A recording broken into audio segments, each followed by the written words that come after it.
இது பச்சை பயிறு, இது 1 கிலோ எடுத்துன்னு வந்திருக்கிறேன் நான். இதையும் அதேமாரி நம்ம க்ளீனாக கழுவிடணும். கழுவி கல் தூசிங்கெல்லாம் எடுத்துட்டு நான் 2 வாட்டி கழுவி காய வச்சு எடுத்து வச்சுக்கிறேன். இது வந்து நம்ம பொடி பண்ணோம். பொடி பண்ணிவிட்டு வந்து உருண்டை செய்யணும். அது எப்படி செய்கிறத நான் உங்களுக்கு காமிக்கிறேன் வீடியோவில்.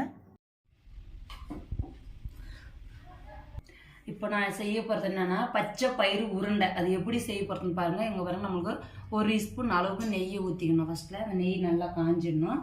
காஞ்சிட்ட பிறகு நான் ஏற்கனவே சொல்லியிருக்கிறேன், மாவு வந்து நான் மிஷினில் போட்டு எடுத்துன்னு வந்திருக்கிறேன். இப்போ அந்த மாவு வந்து நம்ம வறுக்கணும். வறுத்தா தான் நல்லாயிருக்கும், வாசனை கலக்கணும்னு வரும். இப்போ நாங்கள் எடுத்துக்கிறது வந்து 1/2 கிலோ பருப்பு எடுத்துருக்கிறேன். இது வந்து நம்ம நல்லா ரோஸ்ட் ஆகணும். அப்போ தான் அந்த பச்சை வாசனை போகணும். அந்த பருத்து வறுத்தா எந்த வாசனை கமகமான ஸ்மெல் வரும். அந்தமாரி அளவுக்கு நம்ம வறுக்கணும். வறுத்தா தான் நல்லாயிருக்கும் உருண்டை பிடிக்க. இதை நான் வறுக்கிறேன். வறுத்துட்டு காமிக்கிறேன். ஒரு 5 நிமிஷம் வறுத்தா போதும், ஜாஸ்தி வறுக்கக்கூடாது. இப்போ வந்து நான் பாண்டில் இப்போ 1/4 கிலோ கடலக்கொட்டை எடுத்துருக்கிறேன். இது வறுக்கணும். சிம்மில் வச்சு வறுக்கணும், ஃபாஸ்ட்டில் வச்சு வறுக்கக்கூடாது. சிம்மில் இப்போ பாருங்கள், நான் 1 கிளாஸ் தண்ணி ஊற்றிக்கிறேன். வெல்லம் பாவு எடுக்கிறதுக்காக தண்ணி கொதிக்குது. ஒன்றும் நம்ம பாருங்கள், நான் 1/4 கிலோ வெல்லம் போட்டுக்கிறேன். அந்த வெள்ளத்தை வந்து பாவை எடுக்கணும். எடுத்து நான் அது செய்யணும். பார்க்கலாம். இங்கே பாருங்கள், ஒரு 5 ஏலக்காய் நான் வந்து இந்த அளவுக்கு 5 ஏலக்காய் நெசுக்கி இருக்கேன். 5 ஏலக்காய் வந்து அது நம்ம தோல் போடுறது கசப்பு வரும். அதனால் இதை போடுற வர மட்டும் போட்டு விடணும். ஏலக்காய் போட்டாச்சு, பாதாம் முந்திரி போடுறோம். நம்ம அது போட்டு விட்டதுமே இப்போ வந்து நம்ம கடலக்கொட்டை வேர்க்கடலைன்னு சொல்லுவாங்க. இது வேர்க்கடலை நம்ம வறுத்து மிக்சியில் வந்து இந்த அளவுக்கு பொடி பண்ணிக்கணும். ஜாஸ்தி பொடி பண்ணக்கூடாது. இப்போ அதுவும் நம்ம போடுறோம். போட்டாச்சு, எல்லாம் பாவு எடுத்தாச்சு. இந்த அளவுக்கு வந்துருக்குது. இப்போ வந்து நம்ம இதில் வந்து சிம்மில் வைக்கணும், ஃபாஸ்ட்டில் வைக்கக்கூடாது. சிம்மில் வச்சு மாவு கொஞ்சமாக கொட்டணும். ஜாஸ்தி கொட்டக்கூடாது. மாவை கொட்டினா கட்டி முட்டியமாக ஆகிடும்.